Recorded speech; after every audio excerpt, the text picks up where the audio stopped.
Good afternoon. My name is Dawoud Kabli, and today I'll be presenting my senior project on Does Mass Media Influence Our Stereotype Beliefs?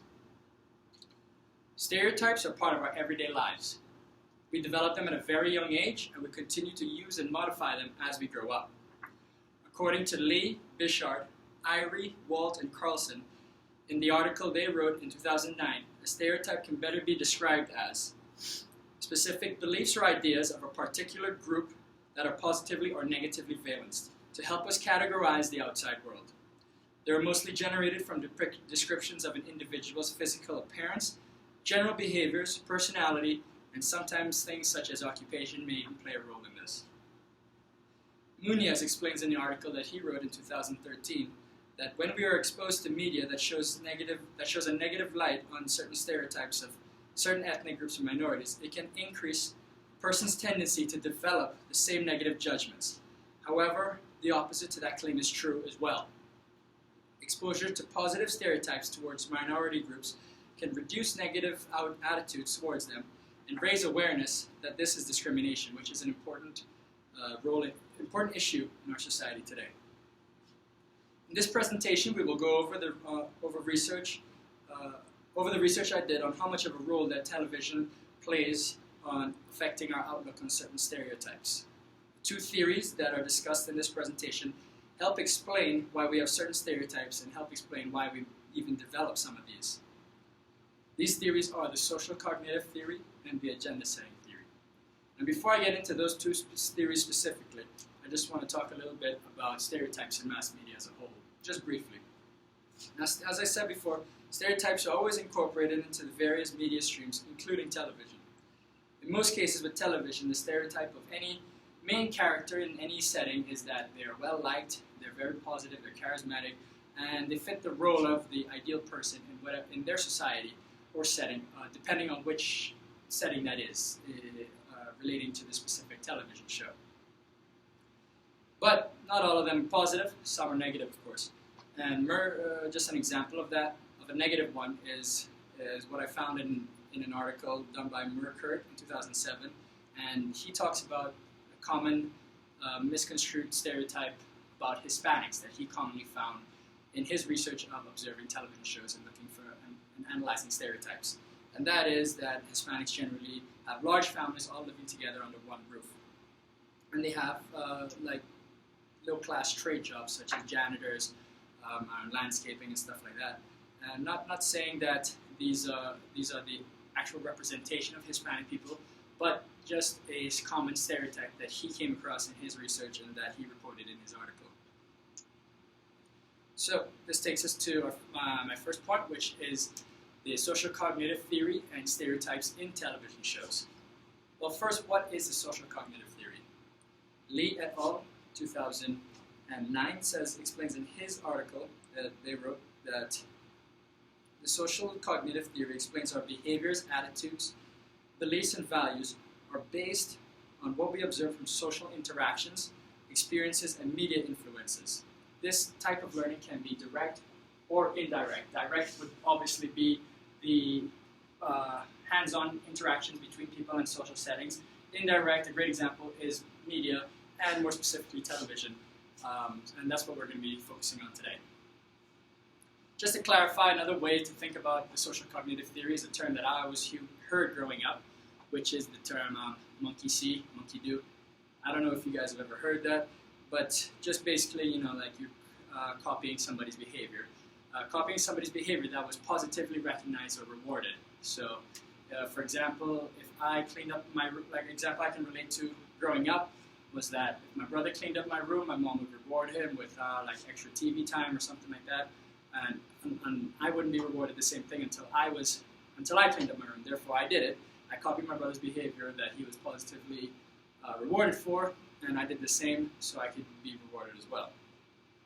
How this relates to some television show setting is an example that I've personally come across through a television show called Viva La Bam and Wild Boys. Now, these are both shows that are broadcasted on the MTV program, and they're basically depicting a bunch of actors and comedians performing ludicrous stunts and pranks amongst each other for the primary use of enjoyment and humor and entertainment, I guess, in the show.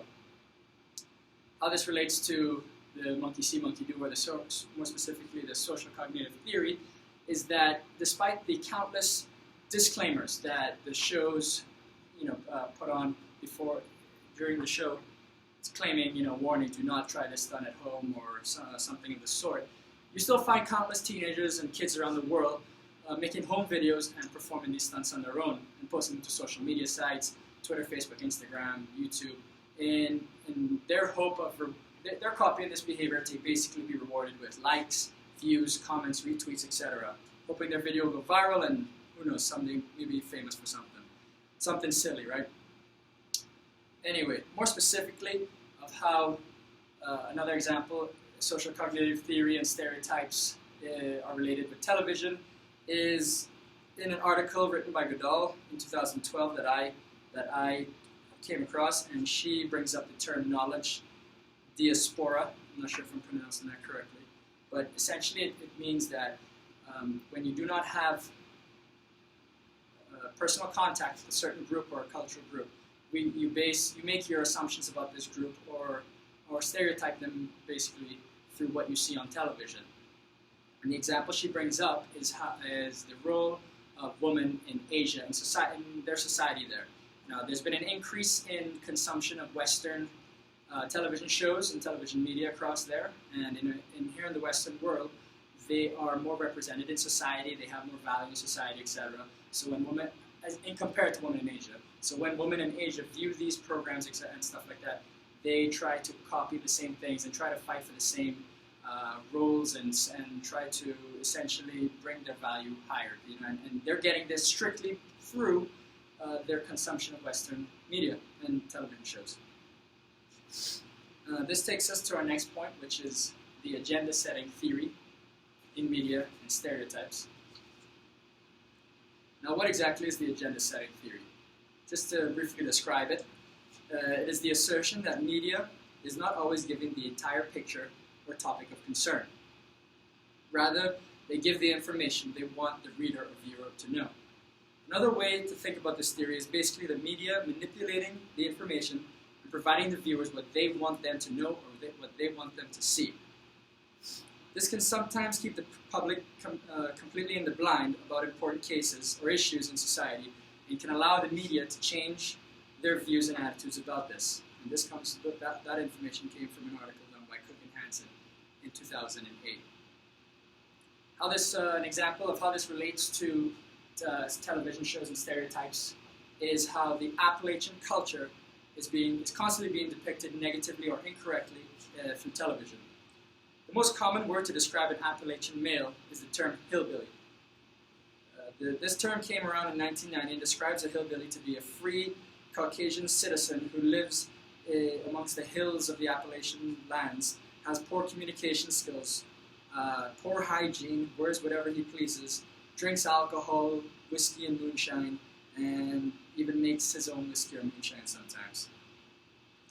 And another example how the Appalachian culture is misrepresented in television was in 2002, when the television network CBS attempted to move a poor Appalachian family to Los Angeles to live in a mansion where their every move would be filmed in order to create a reality TV show called The Reality Hillbillies.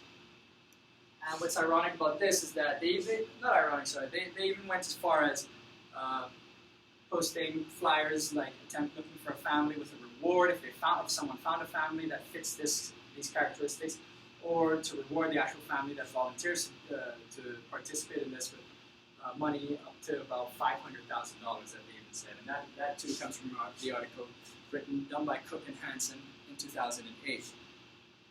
Now, there was great outrage by the Appalachian community, because they knew that the media was going to then depict the wrong stereotype of them, and then that would lead to much of the nation believing in whatever the media was showing them about these Appalachian people to be, essentially these people are going to be ridiculed because they are not used to some of the amenities that come with living in a mansion in Los Angeles.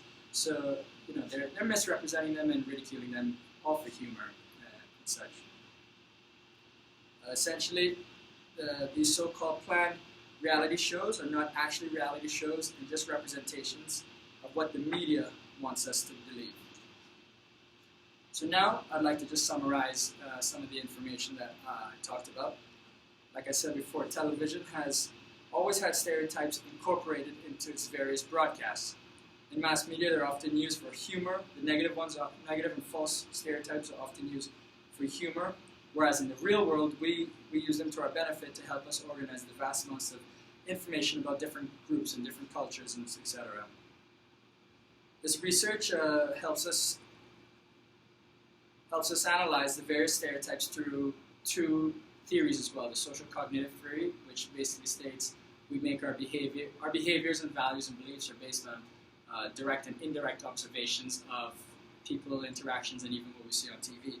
And the agenda setting theory, stating that the media sometimes tells us how we should believe in a certain stereotype by misrepresenting that actual group. And with all that said, this begs to question a few things.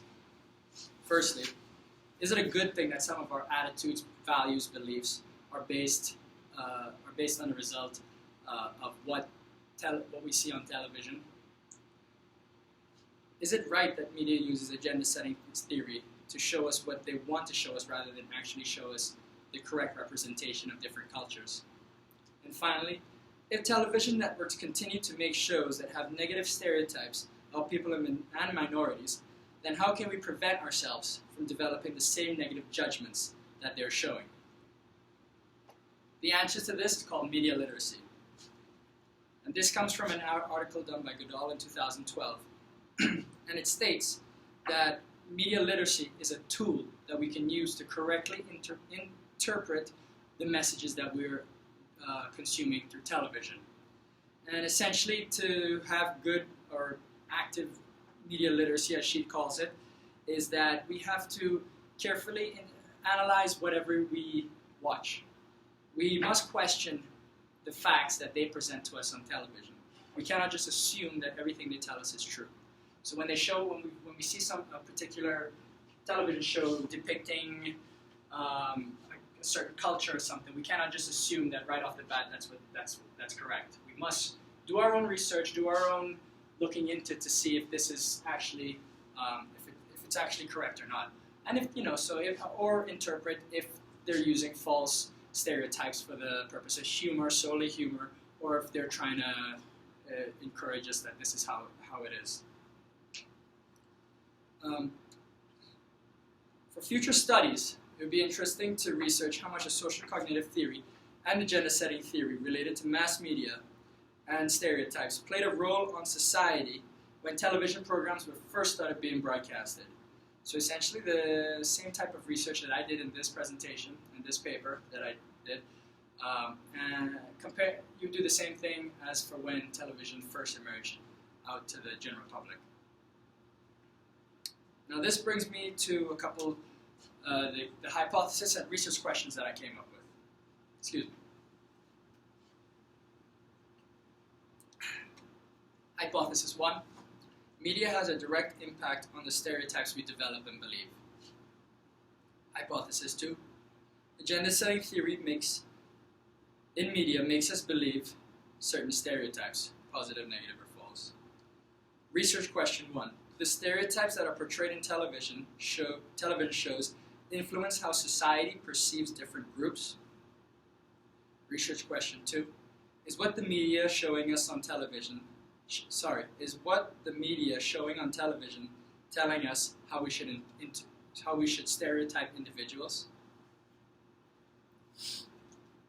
So, in conclusion, to wrap up this presentation, I would just like to go over the topics that I covered. Firstly, I talked about the different stereotypes in television. Then I analyzed how different stereotypes are used are related to television shows through the social cognitive theory, as well as the agenda setting theory. It is interesting to think about how what we watch on television can actually influence strongly our beliefs, attitudes, and more specifically stereotype beliefs. It's even more scary to sometimes think that the media and the television broadcast networks are creating television shows that purposely and wrongfully depict negative stereotypes of certain groups. Now, with that said, we are all entitled to have our own beliefs about basically everything in this world, but we cannot let the television shows strongly influence that. That concludes my presentation. Thank you very much.